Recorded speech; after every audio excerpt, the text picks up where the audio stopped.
Hello. Welcome to Deadflicks. I'm Pippa. And I'm Mike. This is our inaugural start to our Should You Watch series. Zero shenanigans, zero fuckery, zero buggery, straight to the core of the reason that you're here, whether you should or shouldn't fucking watch this movie, because that's what you want to know. So MidSommar is a 2019 folk horror film written and directed by Ari Aster. Currently on at the cinema at this point in time in July 2019. At this point in the magical past. I had a mixed thing with the Hereditary. Which we'll get into in another video. So I was a little apprehensive, but being the driver and the local kind of cult nut in this household, I kind of pushed us to it. And we ended up it was like a midnight showing, give or take, in the cinema. Yeah, it was a very late showing in the cinema. All in, I'd recommend just skip the trailer in its entirety. There's some really, the film is filled with really strong images. It's jam-packed with stuff in general. It's just... There's a lot. It's an uncomfortable watch. Yeah, it is. As horror movies go, but it's visually stunning. It's not suitable for kids. Should fucking hope not. It's definitely an 18 rated. Yeah, it's very much not suitable for children.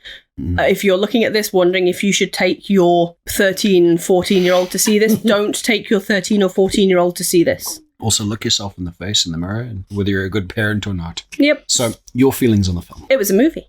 It was a movie. I enjoyed it. It was several things in the film, which I'm not going to talk about here, made it a little bit unusual for me. But other than that, I enjoyed it. It was enlightening. It had some wonderful ideas, and I would recommend that people go see it at the cinema. Second that. Put your hand in your pocket. Go see it. The more people that watch it, the more of this kind of stuff we're getting. We've had a lot of wonderful horror this year. We have, yeah. I've been very, very lucky. I think the world has discovered that horror is worth the time. And we're getting kind of big names, and it has turned the corner for things, which is wonderful. It is. We are sort of suddenly... It was like Winchester, we're getting Helen Mirren and things like that. And that was nice. The start of last year, and last year just kind of rolled ahead. We had a lot of really good horror.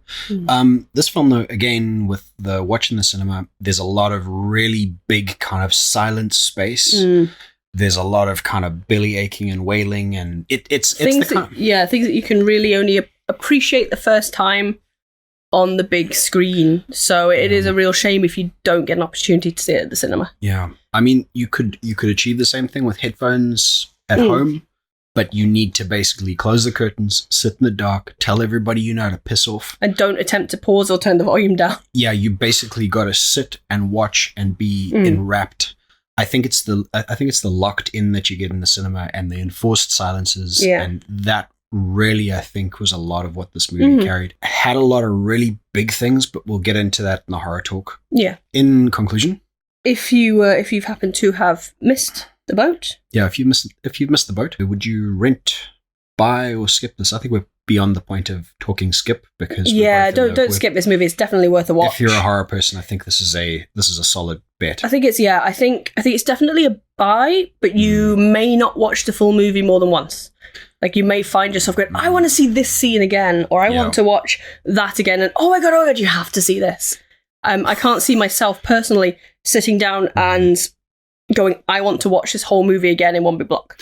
I, on the other hand, probably would, I'd buy it, and I'd sit through this, and I think there's a lot more in it. There was some kind of really interesting little details. The whole thing feels like an LSD trip. Yeah, it does. And not in the way that kind of you aren't in the boat in the present moment with these things. A lot of the time they can jump the rails. I think you feel like you're not. Yeah, I think it's been sold to people as an art house movie, and it's very much not. No, it's not an art house movie at all. Hereditary was more of an art house movie than this was. This had a solid plot. There was a solid sequence of events, and you are just strapped in and going along with what happens next. And it's totally worth the time. So till next time. We'll be right back.